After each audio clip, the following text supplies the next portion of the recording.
শুভ সন্ধ্যা বন্ধুরা, তোমরা সবাই কেমন আছো? আশা করছি খুব ভালো আছো, আর আমিও খুব ভালো আছি। দেখো, আজকে আমি তোমাদের চিলি চিকেন করে দেখাবো। আমি কর্নফ্লাওয়ার, দুটো ডিম, একটু নুন ভালো করে ফেটিয়ে এতে বোনলেস চিকেন দিয়ে ভালো করে ম্যারিনেট করে নিচ্ছি।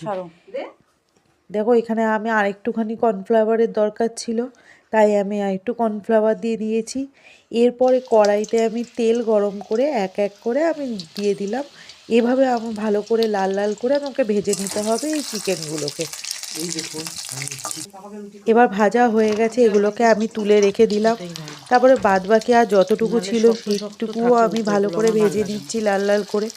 তারপরে আমি এগুলো তুলে নেব। বন্ধুরা, তোমরা পাশে আমার প্লিজ থাকো, আর আমার এই ছোট্ট পরিবারটাকে বড় করে তোলো। দেখো, আর অপর দিকে আমি বাল্ব শেপে পেঁয়াজ, ক্যাপসিকাম, আদা, রসুন এগুলো আমি নিয়ে নিলাম। এবার কড়াইতে আরেকটু তেল দিয়ে আমি রসুন থেতো করে দিয়ে দিলাম। এরপর আমি যে বাল্ব শেপে যে ক্যাপসিকামগুলো করে কেটেছিলাম সেগুলো দিয়ে দিলাম। একটু শ্যালো ফ্রাই হয়ে যাওয়ার পরে আমি এতে পেঁয়াজগুলোও দিয়ে দেবো। তোমরা দেখতে থাকো, পেঁয়াজগুলোও আমি দিয়ে দেবো। এগুলো বেশি ভাজতে হবে না, জাস্ট শ্যালো ফ্রাই করে নিলেই চলবে। আচ্ছা বন্ধুরা, তোমরা পাশে না থাকলে বলো তো কীভাবে আমার এই পরিবারটা এগোবে? এরপর যে চিকেনগুলো পকোড়াগুলো করেছিলাম ওগুলো আমি দিয়ে দিলাম, দিয়ে একটুখানি আমি এটাকে মাখা মাখা করে নিচ্ছি। এরপরে কাঁচা লঙ্কা আর একটু রসুন বাটা দিয়ে দিলাম। পরিমাণ মতন আমি এতে নুন দিয়ে দিলাম।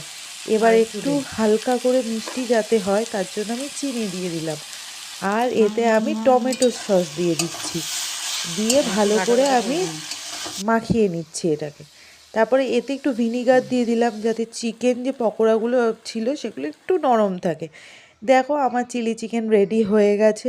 তোমরা পাশে থাকো, লাইক অ্যান্ড সাবস্ক্রাইব করো, এবং অবশ্যই তোমরা না পাশে থাকলে আমার এই পরিবার বড় হয়ে উঠতে পারবে না। তোমরা অবশ্যই আমার পাশে থাকো, এবং যাতে আমি একটু একটু করে আমার এই পরিবারটাকে বড় করে তুলতে পারি।